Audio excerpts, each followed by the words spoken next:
Assalamualaikum warahmatullahi wabarakatuh. Baik, ini adalah video kedua kita tentang pengagungan terhadap ilmu. Kita akan langsung lanjut saja perkara yang kelima. Menempuh jalan yang benar dalam menuntut ilmu agama. Nah, orang yang salah cara dalam menuntut ilmu, maka dia tidak akan mendapatkan apa-apa. Kita perlu tahu tata cara yang benar seperti apa dan apa-apa aja yang bisa menghalangi kita dalam mendapatkan ilmu. Misal kita menggunakan harta yang haram dalam proses mencari ilmu tersebut, maka itu juga mempengaruhi kita nantinya akan kesulitan mudah dalam memahami ilmu. Kemudian jika kita salah dalam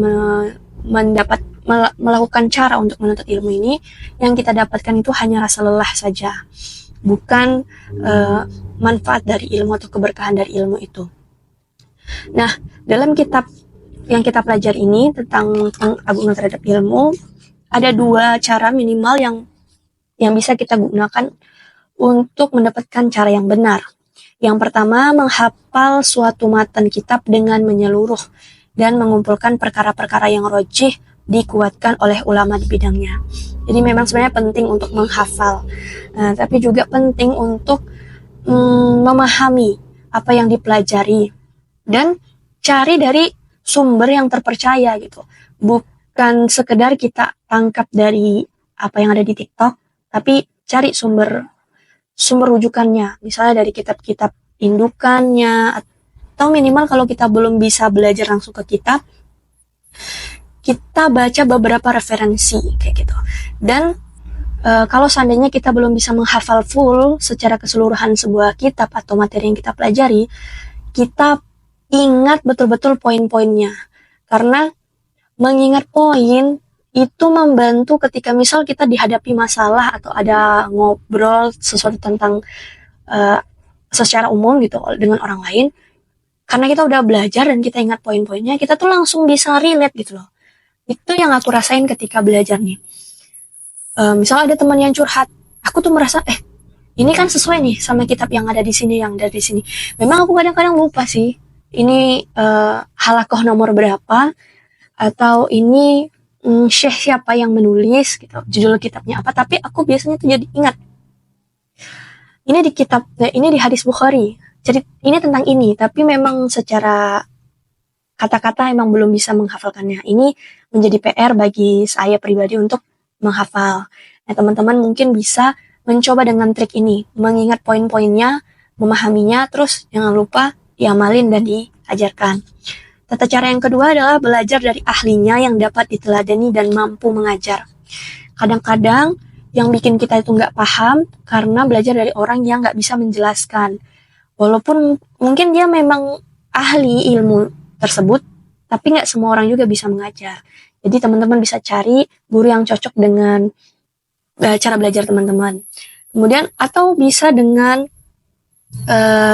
memperbaiki cara belajar kita pribadi.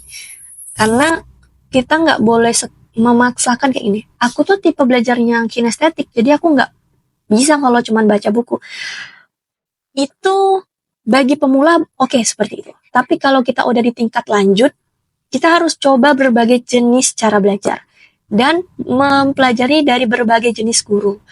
Kadang ketika kita belajar dengan guru yang mungkin kita tuh nggak paham kalau beliau mengajarkan, tapi kita mendapatkan ilmu lain seperti nanti kalau udah paham dan aku ngajarin orang, aku harus coba cara yang tidak seperti ini karena waktu aku diajarkan dengan cara seperti ini aku jadi nggak paham. Nah, itu kan pembelajaran yang baik.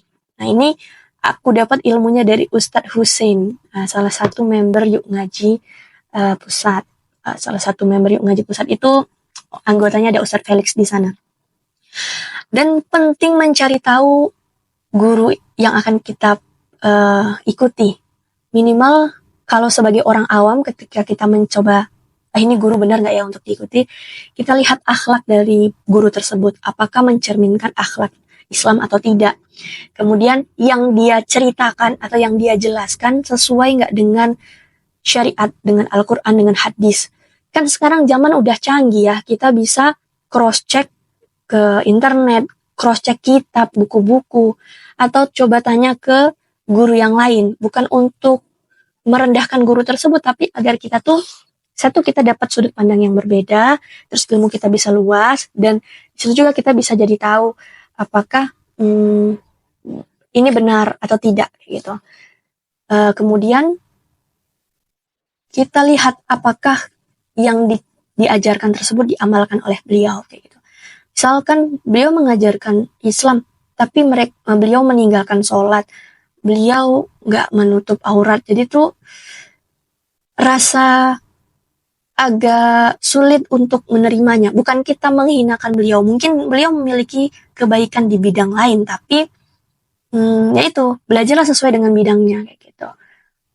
Saya rasa teman-teman cukup cerdas untuk mengetahui bagaimana cara mencari guru dengan cara yang bijak. Gitu. Kalau Ustadz Felix biasanya minimal ngajarin gini, coba aja dulu belajar, terus cari tahu kalau kamu makin gak bisa toleransi sama orang, makin suka ngejudge orang, makin suka ngebid'ahin orang, makin anti sama orang, kayaknya kamu harus berhenti dari tempat kamu belajar dan coba cari yang lain.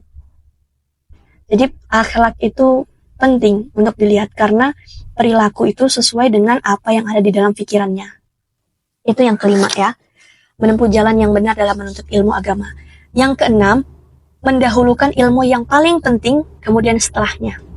Nah, apa ilmu yang paling penting? Ilmu tauhid, akidah. Dan ini itu jujur, walaupun kita misal udah belajar keimanan, rukun iman, tapi sebenarnya kita nggak boleh berpuas sampai di situ. Perlu juga kita mempelajari kitab-kitab lain yang berhubungan dengan keimanan. Apa saja yang membatalkan keislaman. Kita itu sebagai umat pertengahan biar nggak berlebihan dan biar nggak kekurangan terhadap Islam seperti apa. Dan lain sebagainya. Dan setelah itu, nanti baru kita pelajari kitab-kitab yang lain. Seperti tata cara wudhu, tata cara sholat, dan lain sebagainya. Nah, kadang-kadang ini itu berbeda treatmentnya tiap orang. Karena misalnya nih, kita tuh akan paham sendiri kok. Kita nih termasuk yang pembelajar seperti apa. Ada orang yang dia tuh harus belajar satu hal dan gak boleh diganggu dengan yang lain, baru dia bisa paham dengan mudah gitu. Baru dia bisa ingat, dia amalkan, dia ajarkan. Tapi ada pula yang dia itu cukup cepat paham, sehingga nggak terlalu sulit bagi dia untuk mempelajari dua hal sekaligus. Nah, kalau aku pribadi, dulu aku ketika sebagai pertama kali mulai belajar tentang Islam yang secara terstruktur dan sistematis itu, memang hanya mempelajari kitab akidah, tauhid doang, rukun iman, dan itu tuh lama banget, dan belajarnya nggak seminggu sekali kayak yang kita lakuin hari ini, tapi setiap hari, dan ada kuisnya tiap hari kayak gitu. Setelah itu aku tuh mulai ngerasa, ya Allah, aku tuh pingin banget cepat belajar tentang ini. Ngadu aja sama Allah. Dan Allah dengan baiknya dan dengan sendirinya ngebuka jalan kita untuk mulai mempelajari yang lain. Jadi ketika aku udah mulai naik ke tahap itu keimanan bagian mana, entah bagian hari akhir atau kodok dan kodar, aku udah mulai belajar tuh kan tentang hadis Bukhari Muslim. Walaupun waktu itu kelasnya cuman untuk satu bab, tapi benar-benar berkesan sih. Ada gara-gara belajar hadis itu, aku jadi punya sudut pandang yang berbeda tentang birrul walidain kepada orang tua. Nah, jadi kayak gitu. Dahulukan yang penting, yang utama, akidah. Tapi kemudian nanti kamu akan tahu kalau kamu butuh ngegas lebih kencang dan belajar hal yang baru. Nah, ketika aku udah selesai belajar Bukhari, hadis, terus aku dimudahkan sama Allah untuk belajar waktu itu tahsin. Setelah belajar part tahsin dengan satu guru, Allah mudahkan aku belajar yang lain. Waktu itu apa ya? Yang masih berhubungan dengan tauhid tapi dari guru yang berbeda gitu. Kemudian mulai mempelajari sirah. Waktu itu sempat belajar nahwu juga. Jadi tuh pelan-pelan nanti kebuka pintu-pintunya. Kalau kita udah sungguh-sungguh mau masuk kepada ilmu itu, Allah dengan sendirinya ngebuka ilmu-ilmu yang lain. Itu yang aku rasain.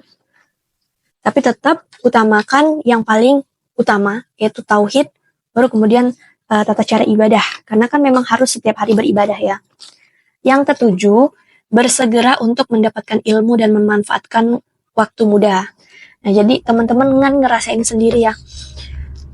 ada yang sudah berkeluarga, ada yang masih belia, usianya masih muda, kan ada perbedaan. Kita sendiri di Liko juga bisa ngerasain perbedaannya. Teman-teman yang terpaksa, bukan terpaksa ya, memang harus membawa anak ke tempat ngaji, itu cara yang baik untuk mengajarkan ilmu kepada anak. Tapi di satu sisi dia jadi sedikit kesulitan dalam menuntut ilmu. Harus memberikan waktunya bukan hanya untuk dirinya mendapatkan ilmu, tapi juga memperhatikan anaknya gitu. Bersyukurlah pada kita yang Allah masih kasih kesempatan untuk menuntut ilmu sebelum menikah misalnya. Jadi tuh kalau aku mikir ya, kenapa sih sibuk terus, ngerasa sedih kapan jodohnya datang? Mending nikmatin dulu deh waktu untuk belajar. Karena nanti kalau udah berkeluarga, prioritasnya udah akan beda. Maksudnya ilmu tuh memang tetap penting, tapi kamu udah punya kesibukan yang lain. Nah, untuk teman-teman yang hari ini sudah berkeluarga,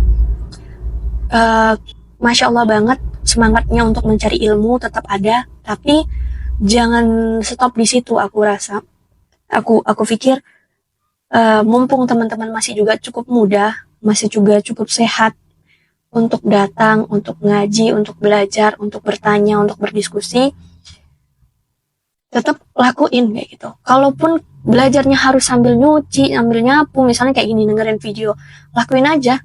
Karena itu yang aku lakuin dulu. Awal-awal belajar itu dengerin kajian Ustadz Hanan tiap hari sambil kerja rumah. Itu yang bikin aku akhirnya mulai mengenal Allah itu ternyata sesayang itu sama seorang hamba.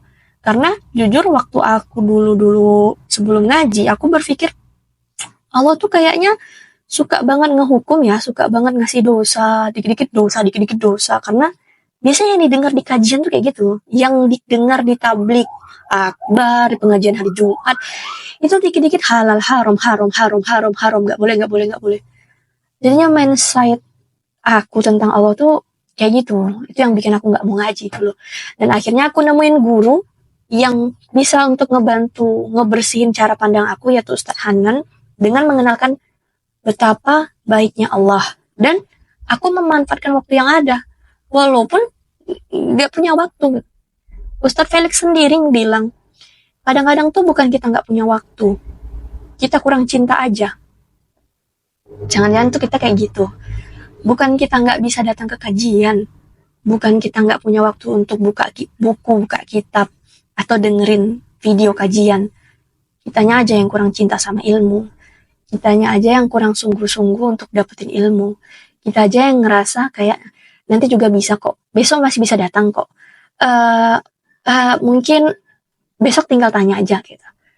Karena kita suka menunda, akhirnya ya semakin tertunda juga lah akhirnya kita sampai kepada pengetahuan itu gitu. Ustadz Felix menjelaskan di buku Habits-nya, untuk menjadi master itu perlu 10.000 jam.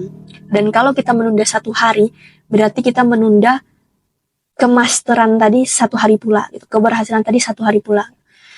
Jadi jangan tunda-tunda deh, kalau punya waktu untuk belajar hari ini ya belajar. Kalau bisa, kita kan udah semangat untuk ngaji, ya coba dicari waktu deh untuk yang lain-lain, untuk tidak mengganggu waktu ngaji kita.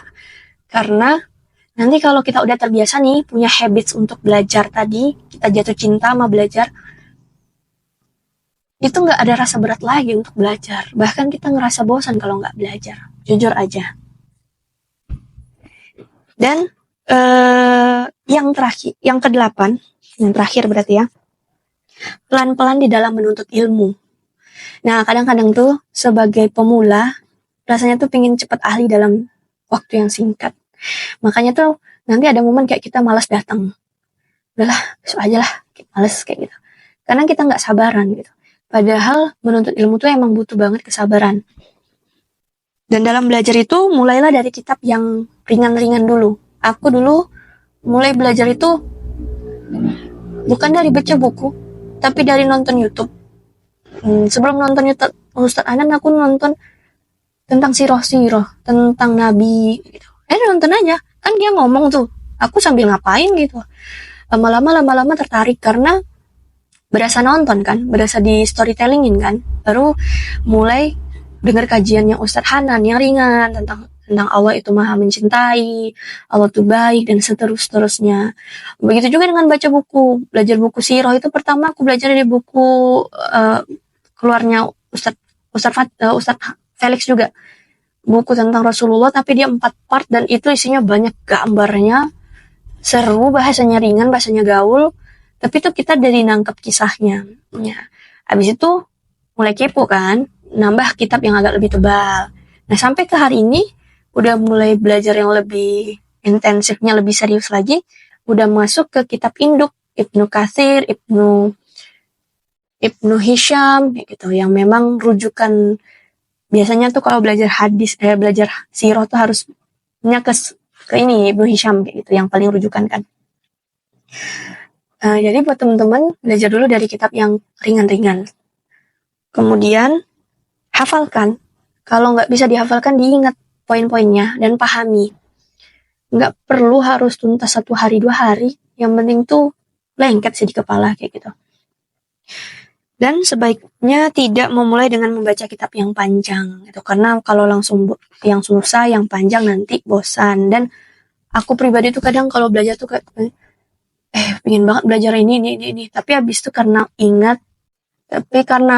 aku ingat materi pengagungan terhadap ilmu ini, katanya harus sabar dalam menuntut ilmu, jadi kayak nggak boleh salah, sabar, belajar dulu yang ini, nanti baru kamu lanjut ke yang lain. Nah, jadi itu kenapa aku ngerasa teman-teman perlu tahu nih 20 perkara pengagungan terhadap ilmu, karena emang ngebantu kita tuh jadi tahu kapan harus gas, kapan harus rem, kapan harus motivasi diri sendiri.